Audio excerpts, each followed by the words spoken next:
warahmatullahi wabarakatuh. Assalamualaikum warahmatullahi wabarakatuh.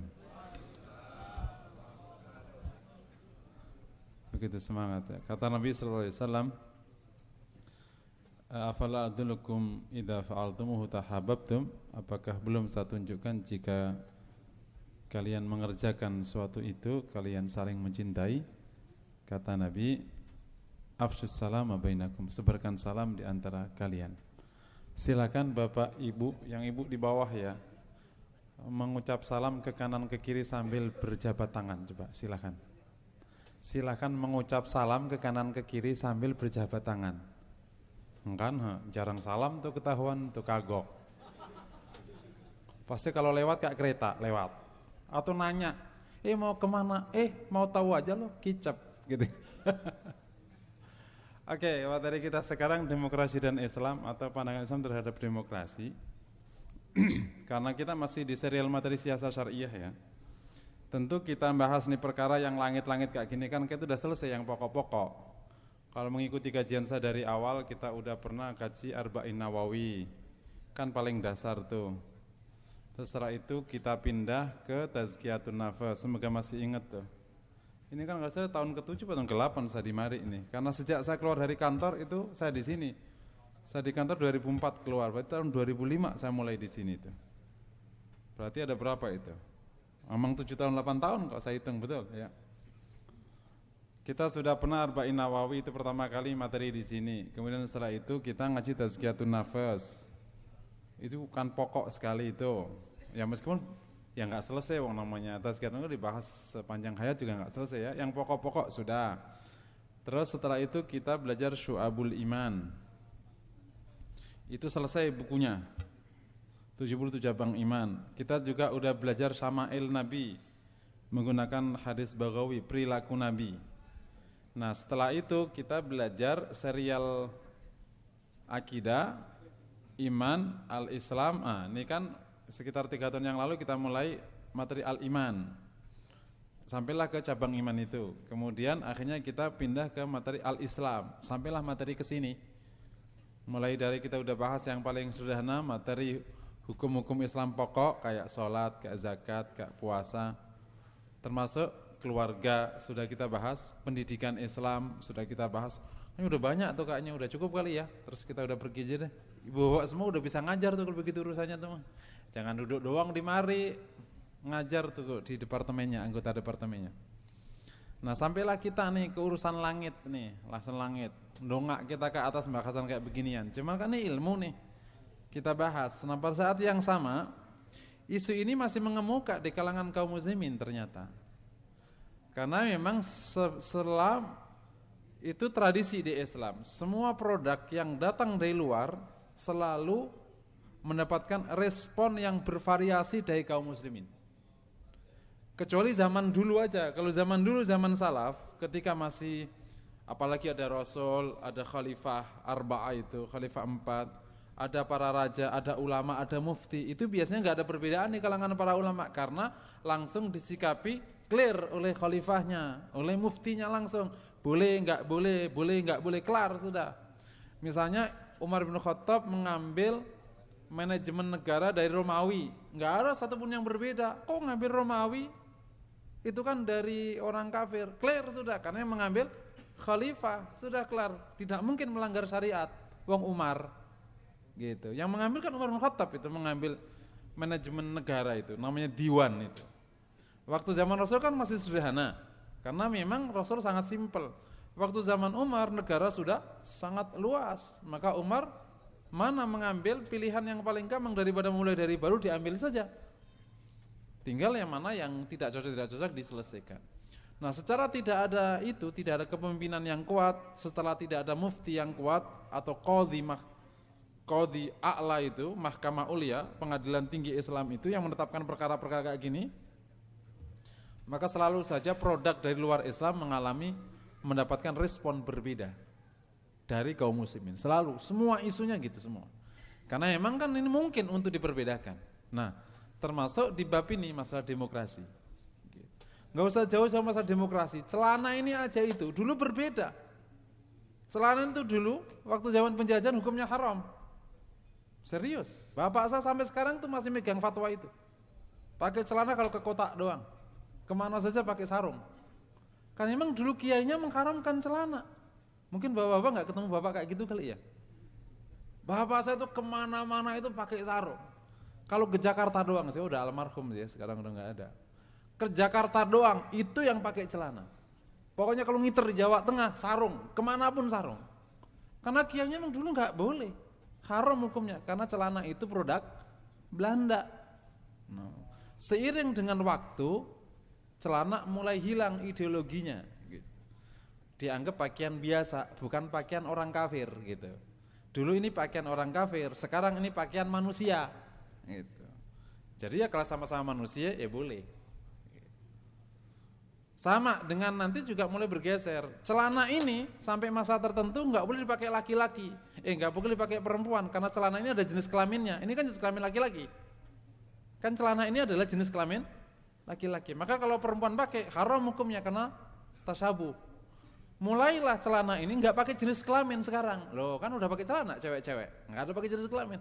Mulai bergeser. Semua produk itu begitu. Semua produk budaya mengalami pergeseran hukum sesuai dengan pergeseran budayanya.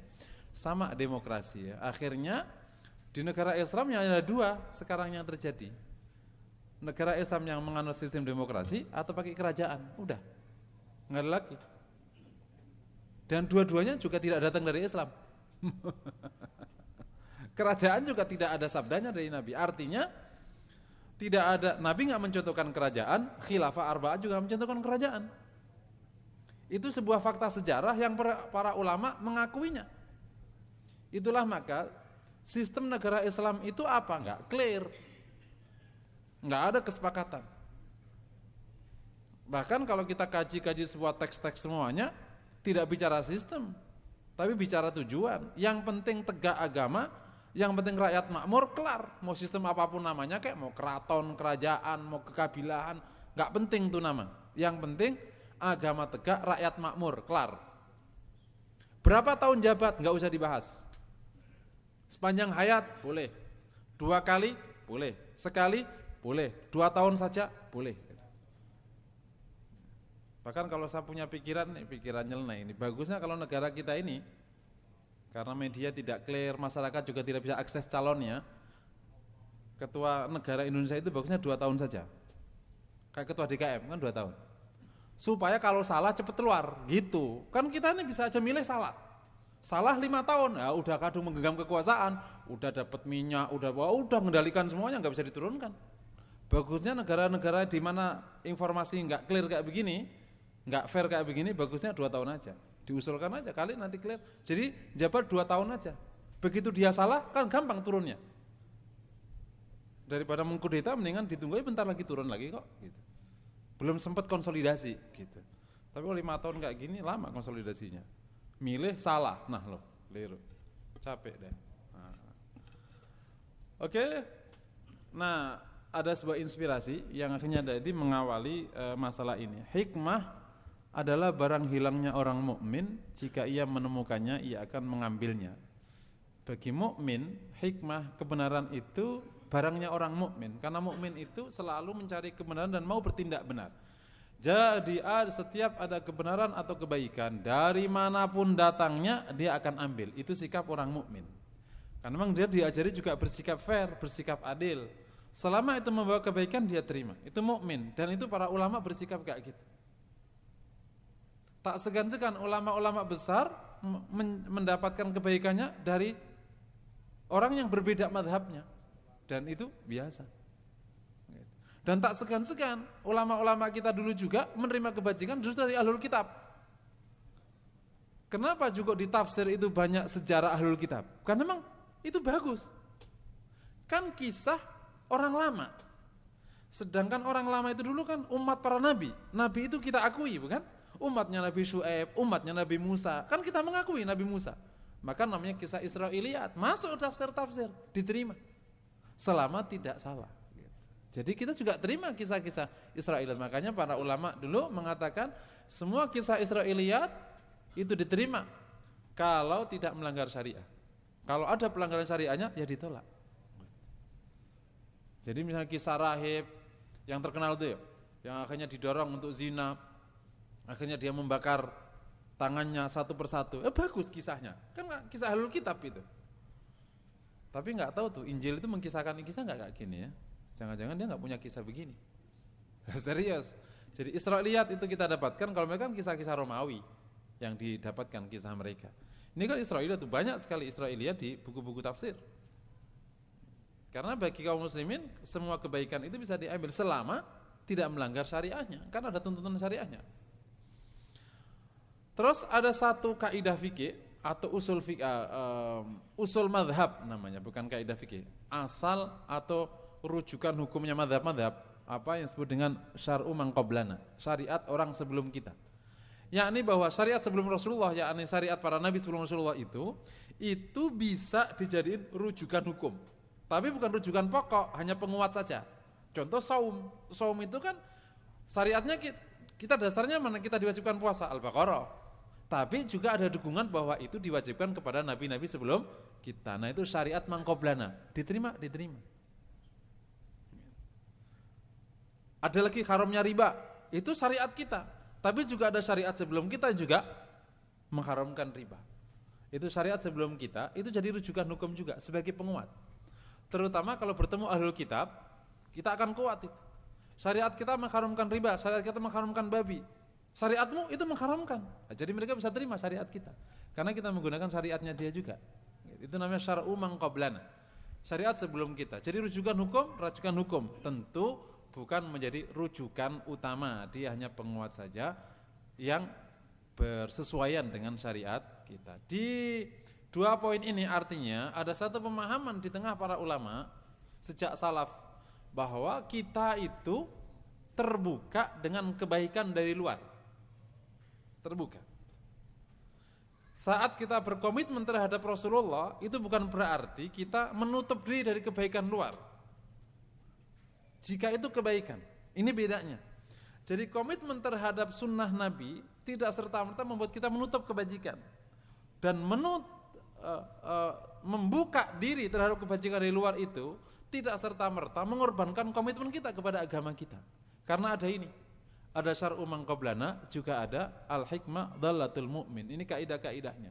Oleh karena itu Umar tidak merasa cukup terbebani ketika dia mengambil diwan dari Romawi. Demikian juga perkembangan berikutnya. Termasuk dalam kedokteran Islam itu juga mengambil banyak dari luar. Termasuk beberapa hukum yang kemudian Rasul, ini kan inspirasi dari Rasulullah. Waktu Rasul di Mekah itu ada beberapa hukum yang belum ditetapkan di Mekah. Waktu masuk ke Madinah ada muzaro'ah, musakoh. Itu adanya di Madinah. Itu sudah berjalan di Madinah sebelum Islam.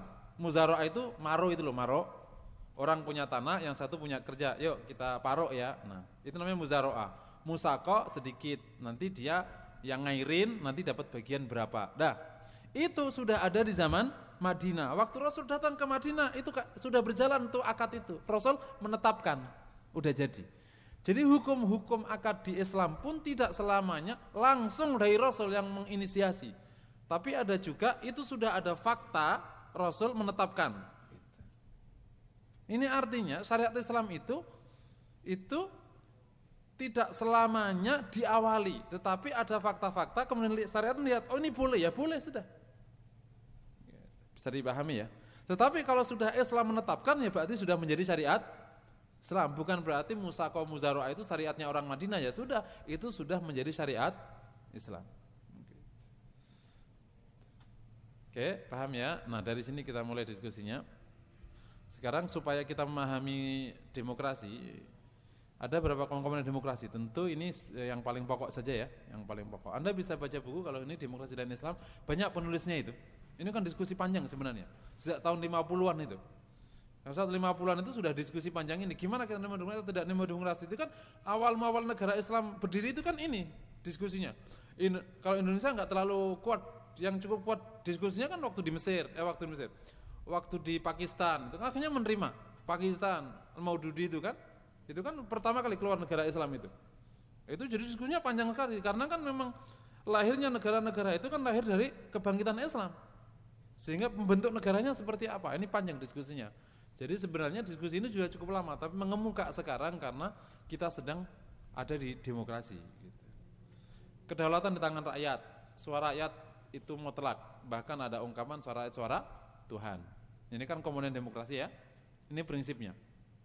Kedua, mengenal aklamasi dan voting. Ini demokrasi, satu orang satu suara tanpa mengenal kualitas. Ini demokrasi. One man, one vote. Berikutnya mengenal sistem perwakilan. Ini komponennya. Demokrasi mengenal sistem perwakilan. Berikutnya demokrasi mengenal hukum. Hampir semua negara demokrasi dia adalah negara hukum. Meskipun hukum tunduk pada suara rakyat, suara terbanyak. Tentu lagi-lagi ya hukumnya hukum sesuai dengan kehendak rakyatnya. Clear ya? Dari sini kita bahas satu persatu sehingga nanti demokrasi ditolak atau diterima. Kedaulatan di tangan rakyat, suara mutlak. Jika yang dimaksudkan adalah kedaulatan nisbi, maka tidak bertentangan dengan Islam. Tetapi jika yang dimaksudkan kedaulatan hakiki, maka bertentangan. Karena berdaulat itu yang memiliki kewenangan adalah Allah Subhanahu wa taala. Tapi kalau istilah yang berdaulat rakyat itu nisbi, dalam arti hubungan manusia, kata kita kayak misalnya, Mas, aku kalau nggak ada kamu nggak bisa hidup loh. Nah itu kan kalau kata itu hakikat, itu bisa syirik. Tapi kalau kata itu kata nisbi, dalam konteks kemanusiaan, nah itu nggak sampai melanggar agama. Paham ya kira-kira? Gitu. Aku sekarang tuh hidupku tergantung sama kamu loh Mas, nggak bisa tanpa kamu gitu. Itu ngomong gitu tuh kalau menggunakan pendekatan hakiki, lah kan syirik. Betul? Masa bergantung kepada Allah? Di mana Allahus Samad? Kan Allah yang tempat bergantung. Kenapa bergantung pada suami? Nah, kan gak bisa begitu cara menetapkan hukum. Jika ungkapan itu hakiki bahwa dia menggantungkan hidupnya pada masnya dan benar-benar dia akan mati kalau gak ada masnya karena mencabut nyawanya itu masnya yang maka dia menjadi kufur. Tapi kalau kalimat itu nisbi karena ini hubungan manusia saking berharapnya kepada manusia, dia tidak sampai kufur ya, tapi ya tidak baik kalimat itu. Clear? Nah sama, jika kedaulatan di tangan rakyat itu dianggap nisbi karena memang ya tentu setelah keputusan Tuhan yang Maha Kuasa kata mereka, ya rakyat yang menentukan. Kalau itu nggak bertentangan. Tapi kalau dianggap hakiki bertentangan. Nah kayak gini-gini ini kan tergantung cara pandang tak? Nah gitu. Makanya tergantung bobot ideologi di pikiran kita. Kalau ideologis kita itu sangat berat, ya nanti semua perkara jadi ideologis. Sehingga semua perkara yang ringan pun jadi berat. Kayak tadi, ngomong tadi jadi syirik. Karena kita selalu menggunakan pendekatan ideologi. Tadi itu ngomong, apa tadi itu? Hidupku aku tumpahkan untukmu seorang. Pret, nah gitu kan. Lalu kayak gitu kan kalau pakai ideologi gimana? Itu kan juga kalimat yang juga berbahaya secara ideologi. Gitu. Padamu, ku persembahkan hidupku. Gitu gak kira-kira? Itu kalau ideologi berkata, tapi kalau nggak ideologi, nah itu namanya pandangan-pandangan. Clear ya? Suara rakyat mutlak. Oke, jika rakyat yang bersepakat tidak pernah, awas ini yang dimaksudkan. Jika rakyat yang bersepakat tidak pernah atau bersepakat untuk tidak pernah melanggar hukum Allah, maka dapat diterima. Kan suara rakyat mutlak nih. Jadi kemutlakan suara rakyat ini, jika suara rakyat bersepakat untuk tidak pernah atau bersepakat untuk tidak pernah melanggar hukum Allah, maka diterima. Jadi suara rakyat itu sepakat tidak melanggar hukum Allah. Tetapi jika suara rakyat tanpa batas, maka ditolak. Jika misalnya akhirnya kita memahami demokrasi memberikan kemutlakan tanpa batas, suara rakyat boleh melanggar hukum Allah. Kan itu aslinya demokrasi. Demokrasi kan gitu, jadi rakyat boleh menetapkan apa saja dan tidak kaitannya dengan agama tertentu, kan gitu aslinya konsepsinya. Nah jika yang berjalan itu begitu, yaitu melanggar. Tapi demokrasi juga menyediakan bahwa rakyat bersepakat untuk tidak melanggar agamanya, boleh? Ya boleh. Kan dalam demokrasi orang boleh bersepakat untuk tidak melanggar agamanya, itu kan demokrasi juga. Di samping juga dia boleh bersepakat untuk melanggar agamanya, ya terserah dia. Pokoknya demokrasi itu kan sebebas-bebasnya, terserah. Anda boleh mengikat diri, Anda boleh mengikat diri. Nah kalau sepakatnya tidak melanggar hukum Allah, ya berarti tidak melanggar. Tapi kalau akhirnya dia bersepakat mutlak sehingga demokrasi juga melanggar hukum Allah, ya berarti menjadi haram. Sehingga misalnya bersekongkol untuk misalnya menggolkan undang-undang perkawinan sejenis kayak gitu-gitu, ya ini demokrasi yang sesat namanya. Sesat versi Islam. Kalau versi mereka ya tidak. Meskipun di negara-negara maju sekalipun juga masih bias. Itulah yang namanya diam-diam orang kafir pun juga ingin etika. Cuman etikanya itu enggak ada rumusannya. Dicari terus gitu. Kayak kasus pernikahan sejenis itu kan juga belum goal di Amerika juga belum goal, di beberapa negara maju juga belum goal pernikahan sejenis itu, karena mereka masih merasa tidak etis. Kenapa tidak etis? Nah itu kan jadi bias. Kalau kita jelas nggak etis karena Quran, gitu, nggak boleh. Gitu. Mereka ya nggak etis saja, pakai budaya setempat. Nah itu jadi rujukan etikanya yang tidak jelas. Kayak kalau masalah kedaulatan rakyat itu begitu, anunya, konsepnya. Sekarang aklamasi atau voting. Aklamasi atau voting hanyalah teknis. Dalam sistem Islam dikenal syura. Awas, Islam kan sistemnya wa amruhum syura bainahum. Makanya kalau kita bicara sistem Islam itu gimana? Sistemnya itu dua. Yang pertama nubuah, yang kedua syura. Meskipun Nabi juga pakai nubuah, tapi diangkatnya Nabi menjadi pemimpin itu nggak pakai syura dan tidak tunduk pada syura. Nabi itu di atas syura. Meskipun Nabi menjalankan syura, beda ya. Kalau setelah Nabi tunduk pada syura, jadi dia tidak bisa di atas syura. Seorang pemimpin manapun setelah Nabi tunduk kepada syura. Wa amruhum syura bainahum. Oleh karena itu Nabi memberikan contoh syura, padahal Nabi itu tidak tunduk pada syura. Seandainya sahabat bersepakat A, kemudian Nabi B, yang benar Nabi. Gitu. Itu bedanya. Tetapi Nabi, karena Nabi membangun sistem, kalau bahasa kita sekarang, Nabi mengajarkan sebuah konsep hidup, maka Nabi pun mengajarkan syura. Nah, itu bedanya. Jadi sistemnya paling kalau kita nyebutnya, sistem Islam itu apa ya? Dua. Pertama kali nubuah, yang kedua syura. Syura itu yang akan menghasilkan ada khilafah, termasuk ada kerajaan. Kerajaan itu juga ada syuranya, itu pun syuranya syura raja. Itu kan ada syuranya, cuma yang memimpin raja. Gitu. Terus nanti ada yang lain-lain. Gitu. Islam mengenal syura. Sistem Islam itu syura. Setelah Nabi ya kan syura. Oke. Nah, di dalam sistem Islam dikenal syura mencapai mufakat, tetapi juga dikenal suara terbanyak.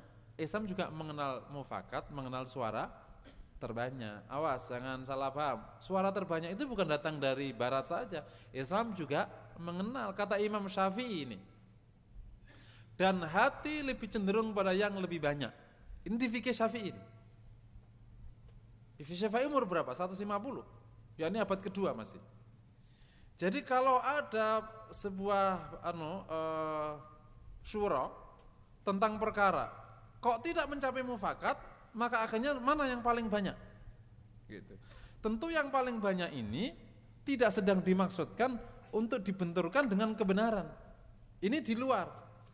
Jadi suara terbanyak atau syura pun tunduk kepada hukum.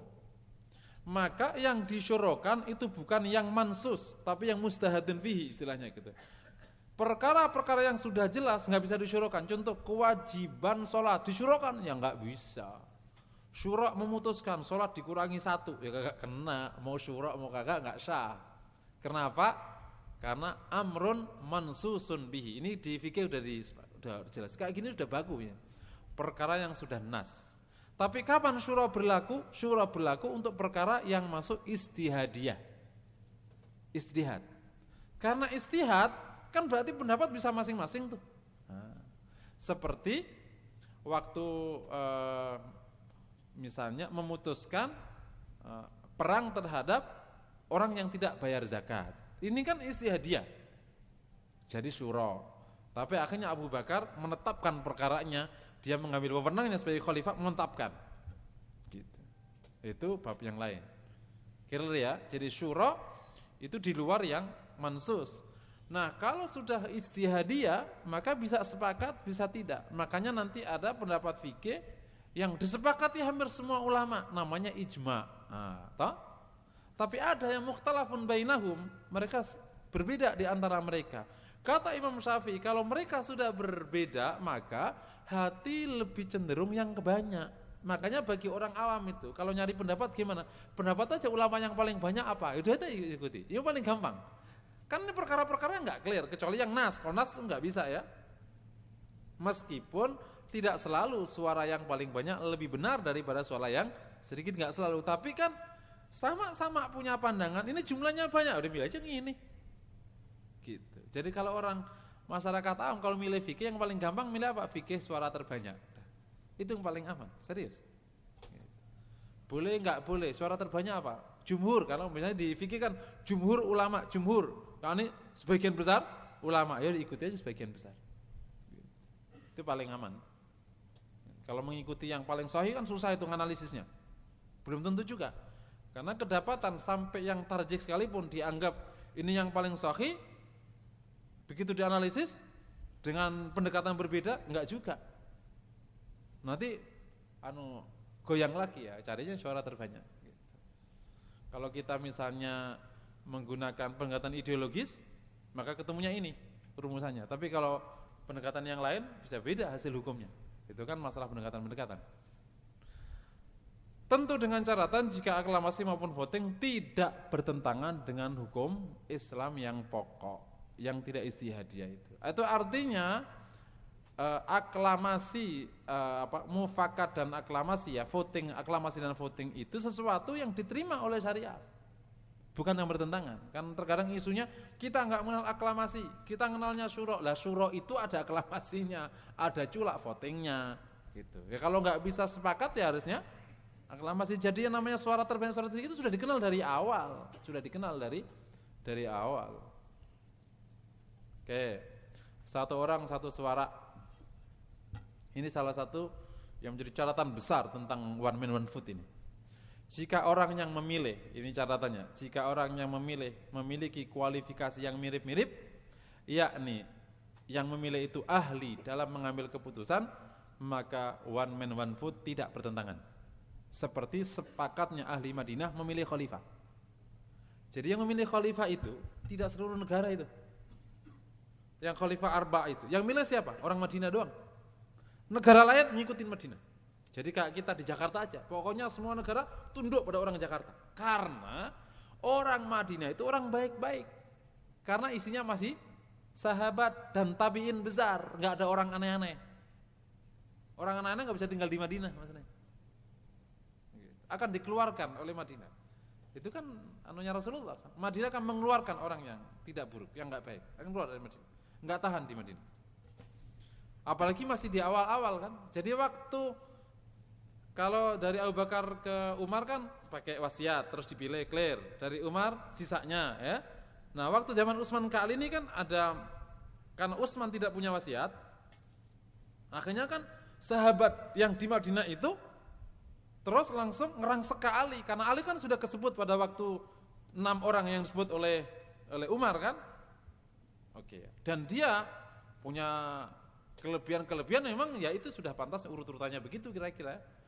Yang panglima perang, yang Allah mencintai dia mencintai Allah, kan kayak gini-gini sudah gitu. Akhirnya ke Ali dirangsek, didatengin ke rumah, dia akhirnya nutup pintu dijebol pintunya. Nah, pintunya kan nggak pakai pintu beton kan, jebol. Akhirnya Ali dibawa ke masjid, di masjid dibaiat. Yang baiat siapa? Orang Madinah. Ini kan one man one vote. Oke? Tetapi one man one vote-nya orang Madinah mirip-mirip satu dengan yang lain. Semua yang bersepakat dengan Ali itu orang yang ahlun li akhdil qarar namanya. Orang yang memiliki kapasitas mengambil keputusan, orang Madinah itu. Makanya ini tidak berlaku di negara lain.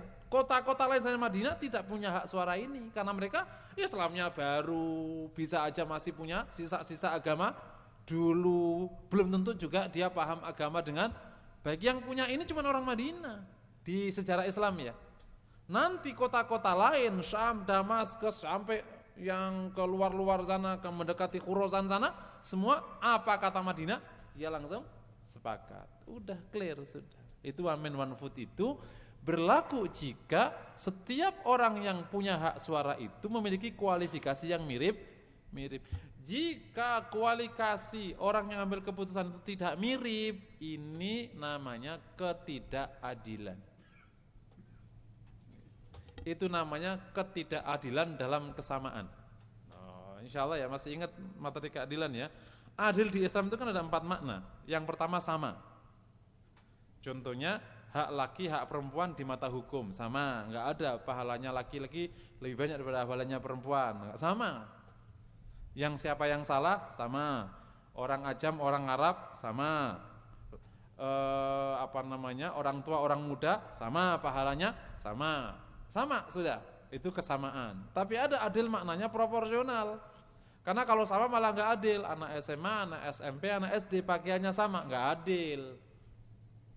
Kita kasih S saja, ya kasihan yang SMA, Idul Fitri nanti. Kita kasih yang XL saja, kasihan yang anak SD. Adilnya gimana? Yang kakak besar, yang adik setengah, yang adiknya lagi kecil. Uang sakunya disamain, ya nggak adil. Anak masa, kalau gitu uang sakunya 10.000 semua, ya kasihan yang SMA.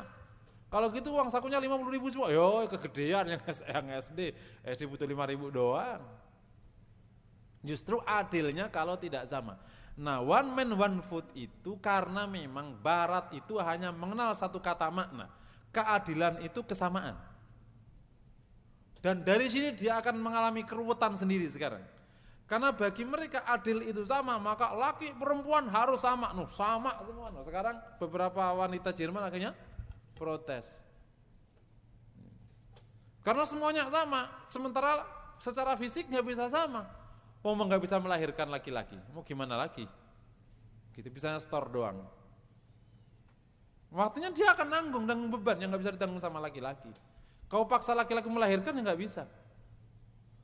bisa, kesamaan nggak bisa. Keadilan itu bagi mereka sama, termasuk di bab ini, karena mereka punya pemahaman yang memang dari dulu sama, adil itu sama. Nah kalau satu suara, satu orang satu suara dengan model begini, di mana per orangnya tidak memiliki kualifikasi yang sama dan tidak punya kapasitas untuk mengambil keputusan, ini namanya ketidakadilan dalam kesamaan.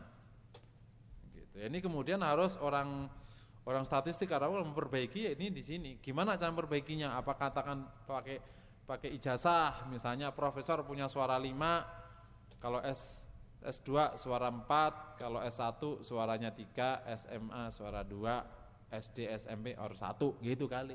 Mungkin bisa sama. Apakah itu? Itu nanti kualifikasi. Gitu. Oke ya, yang jelas itu ketidakadilan dalam kesamaan. Islam tidak mengenal. Makanya Islam akhirnya tidak mengenal ini, enggak mengenal ini nih. Tidak diputuskan, tidak diberikan suara itu kepada semua rakyat, tapi diberikan kepada ahlun lil halli wal aqd. Jadi syura di Islam itu tidak seperti demokrasi. Nah, di sini ada titik perbedaannya. Karena syura di Islam itu hanya diberikan kepada orang yang berkapasitas untuk ngambil keputusan. Siapa mereka? Ahlun lil halli wal aqd. Makanya ahli untuk memecahkan masalah dan mengambil keputusan. Itu bahasanya. Siapa mereka? Ya ulama. Kalau waktu tradisi Islam. Bukan rakyat. Rakyat suruh milih, ya tergantung rakyatnya. Rakyatnya dangdutan, ya milihnya benangdut. Begini repotnya. Rakyatnya preman, ya reman. Rakyatnya pelawak, ya akhirnya milih pelawak. Kalau diterusin nggak begini nih, Tukul jadi presiden. Nah, terus nggak begini, ntar lagi sulit. Banyak fan-nya. Kalau diteruskan nggak begini nih, jadi. Makanya di Dewan itu kan akhirnya grup pelawak muncul, grup penyanyi muncul, grup sinetron muncul. Yang nggak ada grup ulama malah nggak ada. Karena yang masuk di sana. Jadi persis dagelan. La ilaha illallah, ruwet memang hidup. Gitu ya. Ini memang ini yang kemudian disebut tadi dari awal akhirnya mulai titik kesamaannya ada, titik perbedaannya mulai antara di sini nih, termasuk titik perbedaan yang cukup tajam. Sejarah Islam tidak mengenal semua rakyat dilibatkan dalam mengambil keputusan, tidak pernah. Kapan dilibatkan? Memang waktu zaman Rasul. Itu semua muslim dilibatkan. Setelah Rasul enggak? Ada beberapa alasan kalau para ulama. Karena saking luasnya wilayah, enggak mungkin mengambil suara mereka semua. Yang kedua, karena perbedaan kualitas. Sehingga tidak mungkin mengambil mereka dibandingkan dengan ahli Madinah. Makanya yang diambil cuma Madinah doang akhirnya. Gitu. Waktu zaman Rasul, ya sahabat kan ngumpet di Madinah doang kan. Keputusan Badar semua orang terlibat, keputusan Uhud semua orang terlibat, keputusan Khandaq semua orang. Jadi ada memang semua rakyat terlibat, tetapi rakyat terlibat itu karena rakyatnya ahlun li akhdil qarar. Dia orang yang bisa mengambil keputusan. Tahu berpikir baik. Nah, kalau rakyatnya bentuknya pendukung doli, dari mana judulnya? Terus gimana lah kalau suara pendukung doli sama ulama besar yang setiap malam istikharah suaranya sama, ya ini kagak masuk akal men. Lu muka-muka gak jelas, ini jelas ahli surga. Terus disamain ya gak bisa kan. Langsung kasih la yastawi ahlul jannah wa ashabun nar.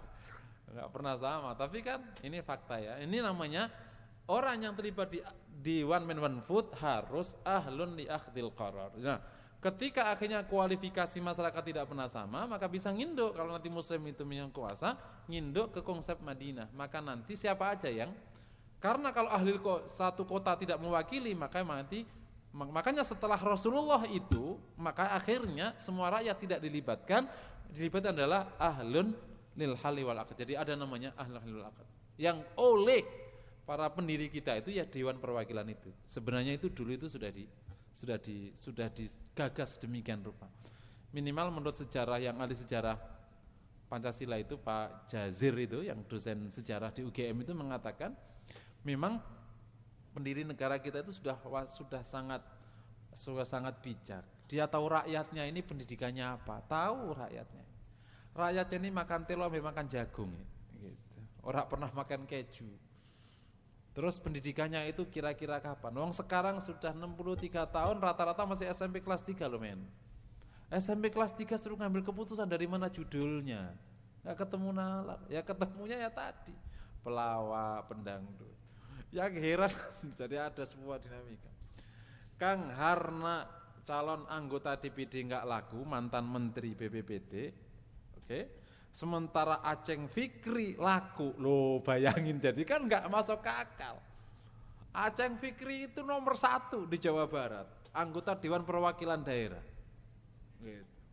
Sementara si Harna Surya apa itu, yang mantan menteri teknologi nggak laku. Oh ini sing bener itu Harnanya apa sing bodoh rakyat nggak ngerti begini ya. Aceng Fikri laku ya.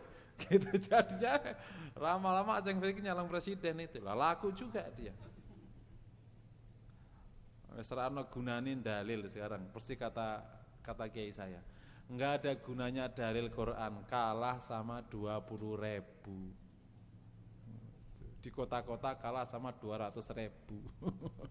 Jadi inti dalil 1035 tahun 7 tahun itu malam itu pula itu lenyap kalah sama 20.000. Clear sudah. Ini kalau kayak gini ya one man one vote menjadi sangat sesat. Nah itulah yang kemudian dikeluhkan oleh hampir semua pakar mengeluhkan ini bab, tapi belum ketemu solusinya. Nah di Islam sebenarnya kalau merendah hati ke Islam ya harus menggunakan ahlul halli. Jadi nanti bikin kualifikasi siapa yang terlibat dalam pengambilan keputusan. Tetapi awas, di dalam sejarah politik itu tidak pernah ketemu idealisme. Karena politik itu sejarah adu kuat. Gitu. Makanya waktu Pak Karno kuasa, itu kan juga tidak semua bersepakat Pak Karno kuasa. Gitu. Tapi akhirnya NU mengeluarkan sebuah fatwa, dia Amirul Mukminin bisyauka. Dia akhirnya pemimpin mukmin karena kekuatan, nggak bisa dilawan lagi. Masyumnya jadi bubarin kok. Gitu. Masyumnya jadi bubarin, karena dia nggak mau ditandingi sama Masyumi. Jadi ini udah nggak bisa ditolak, mau diapain lagi? Inti ngomong 1000 kali nggak ada gunanya, nggak bisa berjalan. Yang berjalan, yang menang. Itu makanya dalam politik itu akhirnya tidak pernah bicara benar atau salah, tapi bicara kalah atau menang. Itu makanya supaya kebenaran itu bisa berjalan di level ini level sistem ini hanya dengan satu cara, harus kuat dan harus menang. Kalau tidak, nggak ada gunanya bahasan. Ente ngomong 1000 kali. Ini demokrasi nggak sesuai dengan Islam. Mang kalau nggak sesuai, emang mau ngapain? Gue jalanin? Gitu. One man one vote ini salah, mau ngapain? Kalau gue jalanin? Gitu. Seandainya itu misalnya, terus penguasa itu tidak mau nutup doli, gue nggak mau nutup, mau ngapain lo? Gue yang kuasa? Suara rakyat mendukung, dibikin huru hara, menang. Khutbah 1000 kali ada gunanya? Nggak ada gunanya. Nah, jadi di sinilah makanya sejarah politik Islam itu kenapa konsep itu nggak baku. Saya pikir karena para ulama juga ngapain bikin konsep. Yang berjalan bukan konsep, yang berjalan itu yang menang. Nanti kalau udah menang ditata, sudah. Kan Quran sunnahnya masih ada kok, banyak kok bahasan konsep, ngapain panjang lebar. Nah ini tergantung nanti yang menang. Kalau yang menang itu memang berkomitmen kepada hukum Allah atau agama, ya mungkin gampang ditata. Kalau tidak, ya sudah, mau gimana gitu ya. Tapi ini sebagai ilmu saja kalau ini sebagai ilmu. Kalau yang berjalan mah bukan ini, berjalan mah tergantung yang menang. Sistem perwakilan. Nah, di demokrasi ada sistem perwakilan. Gimana ya? Islam mengenal pula sistem perwakilan. Itu kan punya al-hali wal aqd. Cuman konsep perwakilannya agak beda. Kalau perwakilannya kan, kalau di sini kan orang memilih orang. Lagi-lagi ini pilihan orang ini tergantung selera masyarakat. Nah, kalau perwakilan tidak begini nih. Gitu, agak beda. Sehingga keluar perwakilannya itu akan ketemu al-hali wal aqd, betul itu. Ketemu. Di sini akhirnya mulai ada titik perbedaannya mulai di sini, karena ternyata suara rakyat itu ada batasan-batasannya. Mengenal hukum, tetapi hukum tunduk pada kehendak rakyat. Islam tunduk pada hukum, tapi lagi-lagi di sini hukumnya berbeda. Kan kita hukum pada hukum Allah, hukum terserah kehendak rakyat. Hukum tunduk pada suara rakyat. Pada Islam hukum tunduk pada Allah dan Rasulnya. Rakyat nggak bisa menetapkan hukum. Tapi jika rakyat tunduk pada Allah dan Rasulnya, maka bisa bertemu di titik yang sama ini. Jadi kalau rakyatnya tunduk pada Allah dan Rasulnya, ya demokrasi bisa berjalan di sini. Berarti demokrasinya benar. Gitu. Makanya demokrasi itu hanya sebuah tool, dia bukan ideologi. Kalau saya melihatnya, jadi demokrasi bisa sesat, demokrasi bisa tidak sesat, tergantung. Kalau kita kasih ideologi Islam, ya ketemu. Kalau dikasih ideologi liberal, ya ketemu. Demokrasi saya anggap tool, dia bukan ideologi. Meskipun di sananya dianggap ideologi, kita anggapnya ini tool, alat saja, proses. Gitu. Kalau kita kasih ideologi Islam, jadi ketemu. Misalnya rakyat tidak boleh melanggar hukum Allah Taala, terserah kan. Dan itu secara demokrasi juga tidak melanggar. Akhirnya sama-sama tunduk kepada hukum Allah. Kesimpulannya, karena demokrasi lahir dari rahim lain, ini kan lahir dari rahim lain, itu sama. Semua produk budaya yang lahir dari rahim lain selalu mengalami masalah. Bukan rahim Islam, maka akan banyak perbedaan bahkan pada tujuannya. Tujuan demokrasi itu lahirnya suara itu, tidak lebih dari itu. Bukan tegaknya kalimatullah. Tapi demokrasi itu tidak bisa, kita bisa isi juga sampai tegaknya kalimat. Jadi namanya menggunakan fasilitas yang ada untuk tujuan. Gitu. Karena demokrasi lahir dari rahim yang lain, maka akan banyak perbedaan, itu otomatis. Yang kedua, yang dapat kita katakan adalah ada titik-titik persamaan dan ada pula titik-titik perbedaan yang juga cukup tajam. Ada titik-titik persamaannya. Gitu. Muslim bisa menggunakan ini dalam titik kesamaannya. Yang disama itulah Muslim bisa berkata. Itulah makanya hampir sebagian besar ulama mutaakhir menerima demokrasi di titik persamaannya, karena kita bisa isi dengan nilai Islam. Dan demokrasi juga tidak menolak diisi sama Islam. Nggak menolak mereka. Gitu. Meskipun akhirnya fakta di Mesir berbeda. Ketika demokrasi diisi Islam, akhirnya orang-orang demokrasi nggak terima juga. Ya itu kan fakta menang kalah, bukan bicara konsep kan. Kalau konsepnya nggak apa-apa. Kalau kita undang pakar demokrasi, siapa dulu yang melahirkan, tak tanya. Kalau ada demokrasi, ternyata rakyat memilih Islam, boleh nggak? Ya terserah. Kalau konsepnya kan gitu. Tapi kalau sebagai orang yang kuat, karena ideologinya beda, ya bisa aja tidak terima. Itu bukan bab demokrasinya, ya bab memang adu kuatnya. Muslim bisa menggunakan ini dalam titik kesamaannya dengan mengisi kualitas demokrasi sesuai dengan nilai Islam, dan ini dimungkinkan oleh sistem demokrasi. Sistem demokrasi memungkinkan orang untuk memilih Islam sebagai value-nya, dan itu tidak tolak. Pilihan demokrasi bukan pilihan ideal, ini kesimpulannya. Nah, tapi ya lagi-lagi kita akan bicara fakta, bukan bicara. Tapi secara konsepsi gitu, jadi ada titik persamaannya, ada titik perbedaannya. Di titik persamaan itulah akhirnya bisa ditumpangi. Mungkin demikian materi masalah demokrasi. Anda bisa baca buku Islam dan Demokrasi, Islam dan macam-macam, kalangan para ulama banyak sekali. Anda bisa baca lebih detail. Minimal sekarang kita masuk ini, tahulah batas mana kita melanggar atau tidak melanggar. Wassalamualaikum warahmatullahi wabarakatuh.